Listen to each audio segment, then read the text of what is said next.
so I actually don't know what this sounds like. Maybe a fun experiment, I don't know.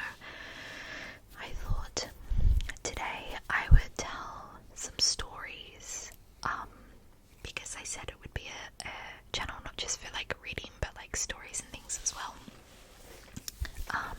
So I thought I would tell some cool stories today. I thought I would also theme my stories, and I was like, on the whim, what do I theme it? I'm thinking medical stories, because I'm going through some medical things at the moment, so it seems appropriate. So maybe I'll start with the most recent, well actually, now let's go from the very start.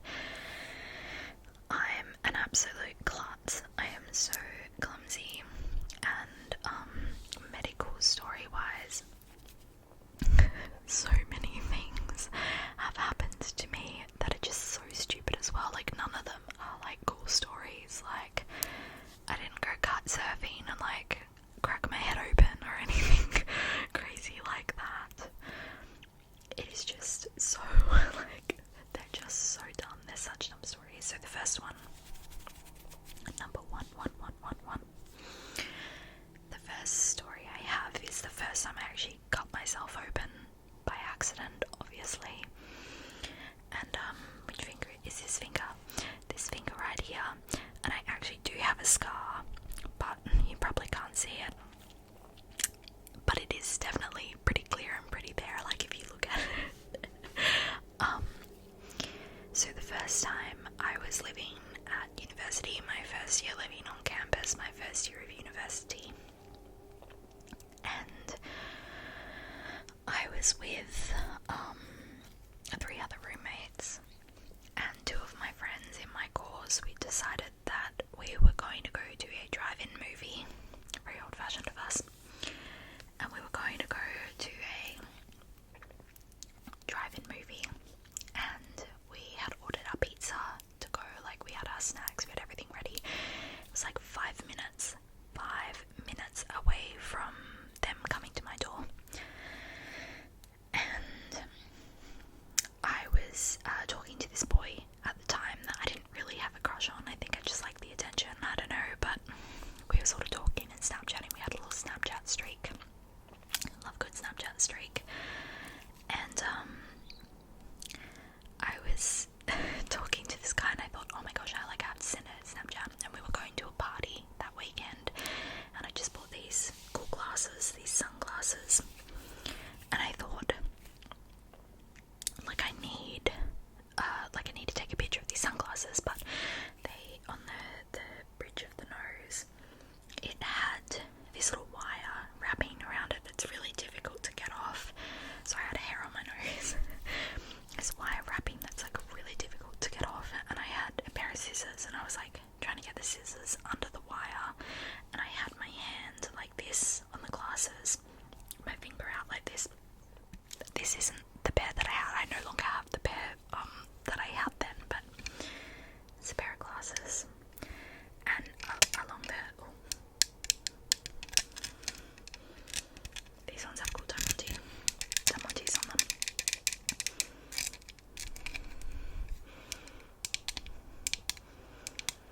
On the bridge of the nose, just here, had the wire thing. So I had them in my hand, probably something like this. I don't even know how I did it actually. It was like something like this. And I had the scissors like this, trying to get the wire, and like it slipped basically, like this, it slipped, and the scissors sliced through the top of my, like the tip of my finger, the tip of my finger, the tip of my finger.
different year, the next year, and I had left a lovely hour to get ready for my uni class, but at that point I still did like full face of makeup, I got dressed, I did my hair. I stopped caring about that. Very early on I realised like I just couldn't be bothered. Too much effort, too tough. So I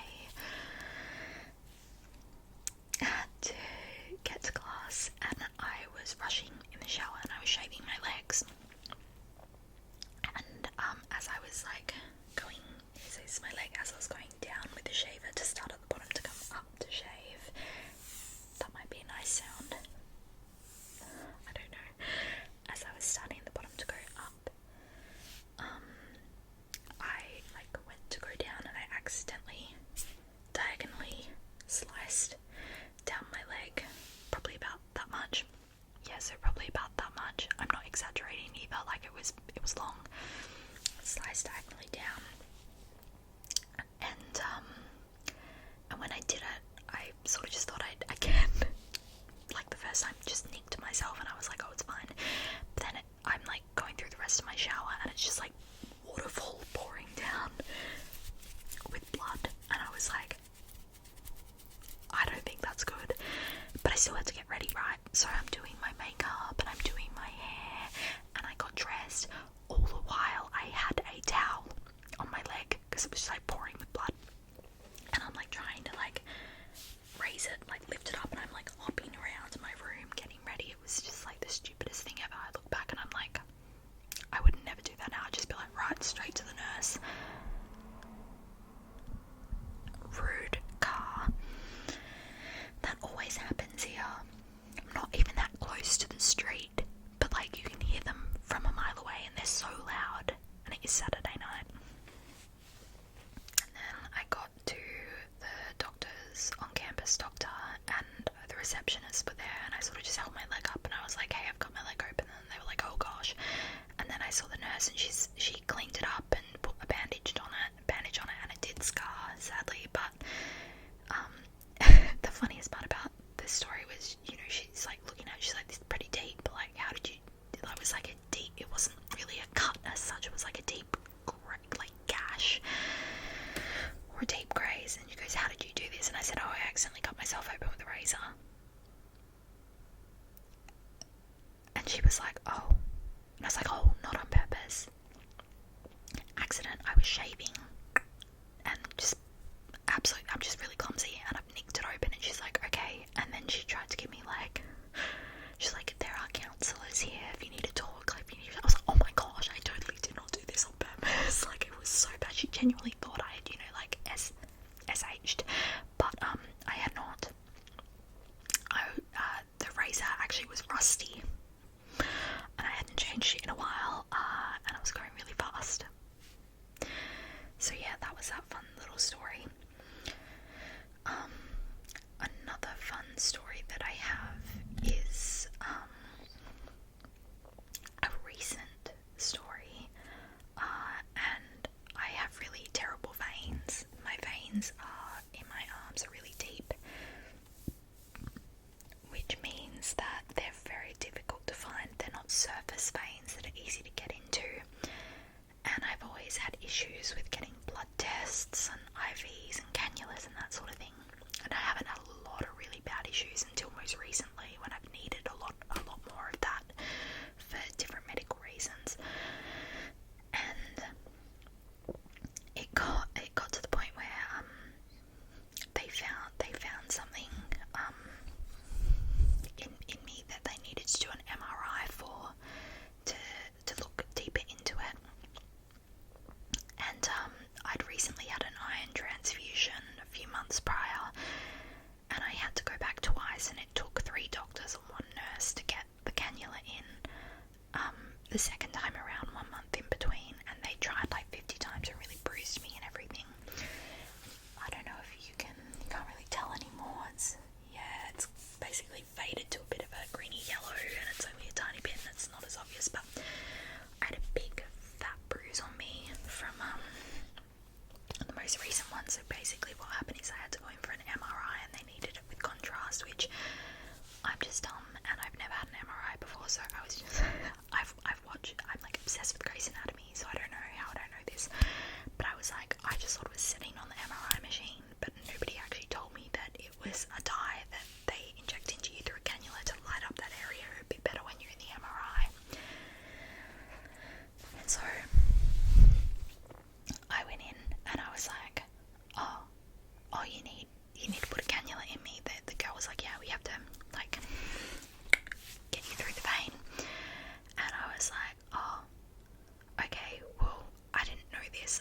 It was 8:30 in the morning. I wasn't allowed to eat anything for 2 hours, and I was like, I would have drunk more water if I had known, because normally I have to drink like 2 liters of water for them to be able to find a vein.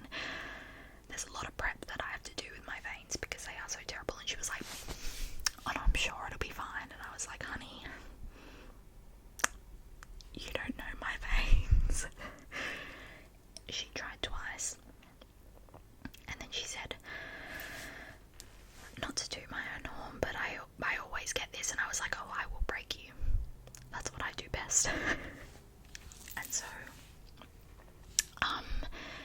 yeah, she was like, I'm gonna go get some help. And my MRI scanning lady came in and she sort of tapped on my arms like they do to find a vein. And she was like, oh, you've got young, lovely, like tough skin, but like no veins. And I was like, I know, I'm aware, I did warn her. And she goes, I think the doctor's here, I'm gonna go get the doctor. And I said, that's a good idea. And a lovely, young, attractive male doctor walks in, and he says, I heard you're a difficult patient. And I said, that's not the first time I have heard that sentence in reference to my veins. And he said we might have to do an ultrasound one, and I was in an ultrasound facility, so they could. And I was like, yeah, sure, no worries, like, do what you gotta do. And he tried a couple of times, and he couldn't get it. He said, right, I'm gonna go. And then the ultrasound lady came in, and she tried a couple of times, and in this arm she tried with some saline, so they do it to see if they've actually got it in a vein. But like, say that's your little vein, and they need the needle to go through, right? So I know, like, you better not have dirty minds. But that's a vein they need, like, the needle to go through. And if it's in a vein, they put the saline solution in and you shouldn't be able to feel it. But if it's in the tissue, like there, and they put the saline solution in, it actually really hurts. It basically feels like someone sort of pinching you, like, not like, yeah, and it's like, oh, ow, like, it's not painful or sharp, it feels like a pinch, and you're like, ow. And I was going, ow, ow, ow, and she goes, right, it's not in, we'll head to the ultrasound. So we get to the ultrasound, and she's ultrasounding my arm. She did, this arm got attacked really badly. She's ultrasounding this arm, and she gets a vein, and she puts it in, and she puts the saline in, and I'm like, ow, ow, ow, and she goes, oh no, your vein blew. So a vein actually blew, and that actually means that it's a fine vein, and then it blows, so it's no longer a vein. It's just like blood dispersing, basically. And so I was like, oh, that's not great. And then she really rubbed it, because she put saline into the tissue, and she was like rubbing it to try and disperse it into the lymph nodes, basically. And that left a really massive, really bad bruise, like a big bruise. It's taken about 3 weeks for it to go down. Yeah. And then the doctor came in, and the ultrasound, he went to go for this arm, and I was like, no, this arm is out, like, tapping out, like, we're done. And he's like, I'll do the other arm, and he ultrasounded it, and he got it in, and he put the saline in. I went, ow, ow, ow, and he went, oh no. So a vein blew in this arm as well. 2 blown veins, both on the ultrasound. And he said, I'll give it one more go, and he put it in, and he got it in, and it was fine. Saline went in, it was all good. I calculated it took them 8 goes, and it took about 4 different people trying, 3 to 4 different people trying, and one of them was a doctor, and I broke them all, and I'm not even exaggerating, like, I full broke the doctor. It's like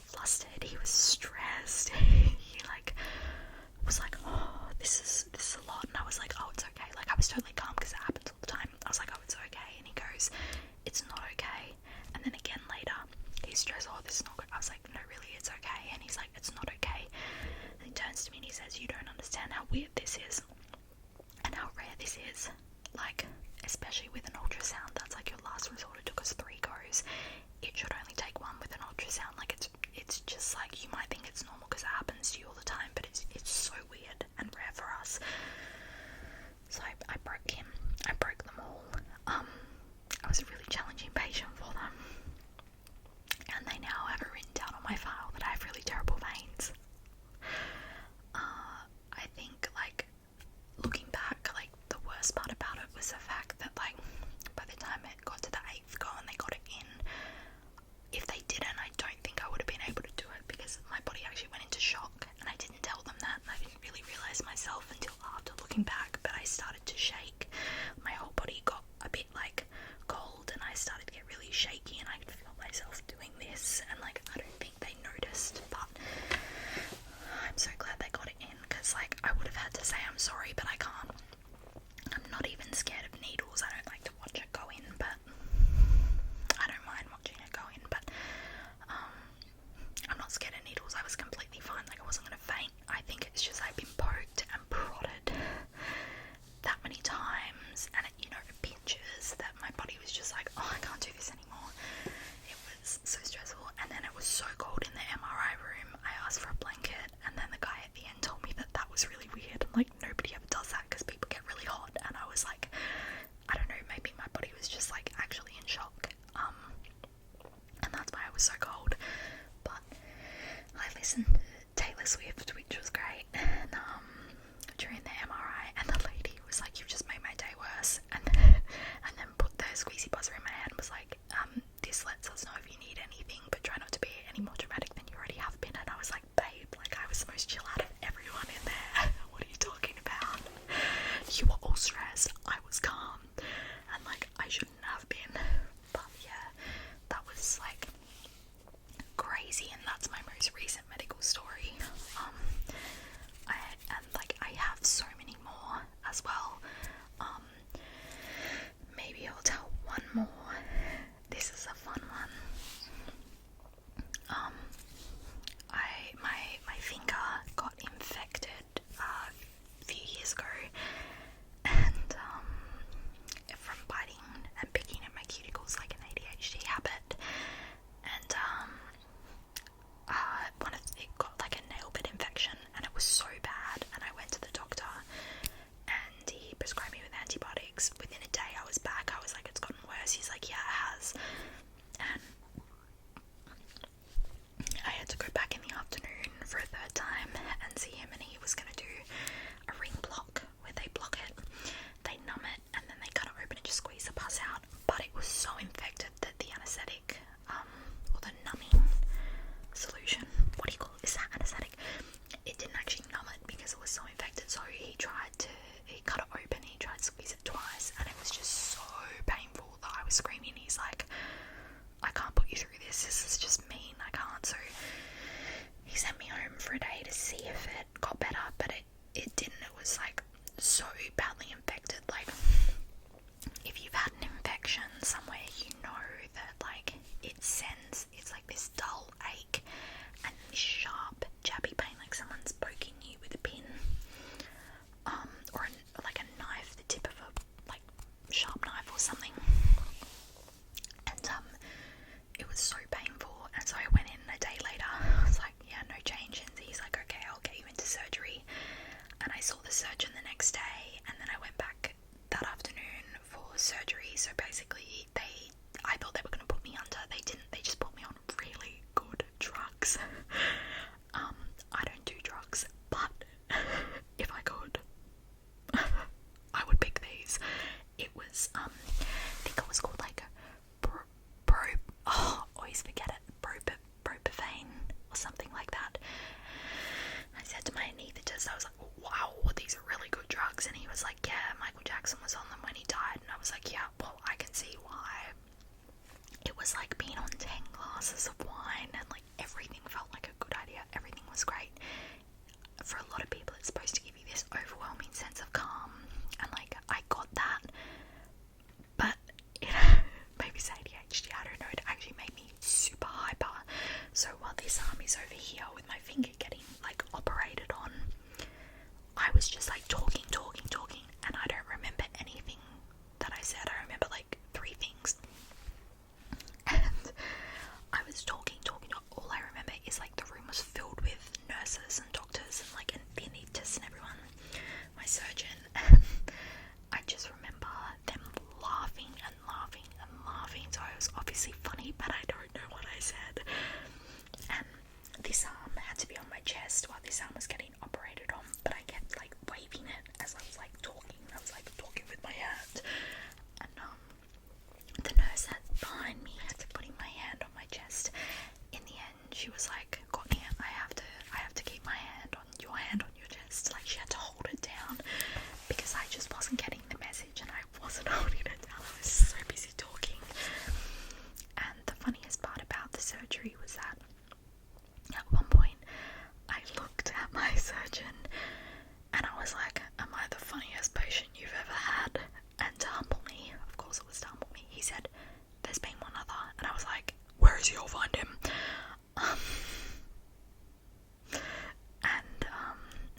I also was like, I did stand-up comedy the other day, and then I got distracted and talked about something else, and then I repeated myself and I said, "I did stand-up comedy the other day, but I've already told you that, haven't I?"